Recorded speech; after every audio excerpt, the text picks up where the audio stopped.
জাতীয় সঙ্গীত পরিবর্তন নিয়ে সাম্প্রতিক বিতর্ককে অপ্রয়োজনীয় ও উদ্দেশ্যমূলক বলে মনে করছেন বিএনপির তরুণ নেতারা। তারা বলছেন 1971 সালে জাতীয় সঙ্গীত দেশের মুক্তিযোদ্ধাদের উজ্জীবিত করেছিল। জাতীয় সঙ্গীত বাংলাদেশের স্বাধীনতার সাথে ওতপ্রোতভাবে জড়িত। যারা এ নিয়ে বিতর্ক তুলেছে তাদের উদ্দেশ্য মঙ্গলজনক নয়। হাবিব রহমানের প্রতিবেদন। সঙ্গীত দুই বাংলা এক করার জন্য সঙ্গীত এটা কি করে স্বাধীন বাংলাদেশের জাতীয় সঙ্গীত হতে পারে? এটা 1971 সালে ভারত আমাদের উপর চাপিয়ে দিয়েছিল। সম্প্রতি গণমাধ্যমে দেয়া এক বক্তব্যে জামায়াতে ইসলামীর সাবেক আমির গোলাম আজমের ছেলে আব্দুল্লাহিল আমান আজমি বাংলাদেশের জাতীয় সঙ্গীত পরিবর্তনের দাবি জানান। এরপর সামাজিক যোগাযোগ মাধ্যমে এ নিয়ে পক্ষ বিপক্ষে আলোচনা চলছে।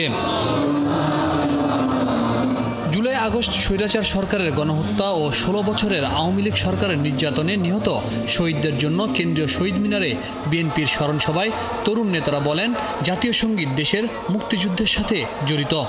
জাতীয় সঙ্গীত নিয়ে কোনো ষড়যন্ত্রের সাথে আপোষ নেই। স্বাধীনতা যুদ্ধের পরে যে বাংলাদেশে যে জাতীয় সঙ্গীত গেয়ে আমরা যারা জন্ম নিয়েছে, যারা বড় হয়েছি, আমার কাছে মনে হয় বাংলাদেশের যে জাতীয় সঙ্গীত রয়েছে এটি নিয়ে কোনো আপোষ করার কোনো সুযোগ নেই। এবং সেটি আজকে আমরা প্রত্যেকটি বাংলাদেশ জাতীয়তাবাদী দল বিএনপি সবসময় বাংলাদেশের যে জাতীয় সঙ্গীত রয়েছে সেই সঙ্গীতটি গেয়ে আমরা এই ধরনের কর্মসূচিগুলি পালন করে থাকি।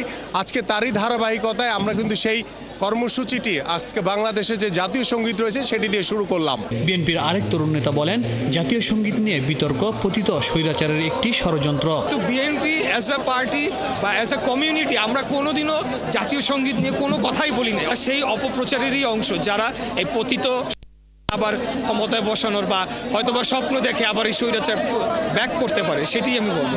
জাতীয় সঙ্গীত নিয়ে বিশৃঙ্খলাকারীদের প্রতি সজাগ থাকার আহ্বান জানালেন বিএনপির তরুণ নেতারা। হাবিব রহমান, 71, ঢাকা।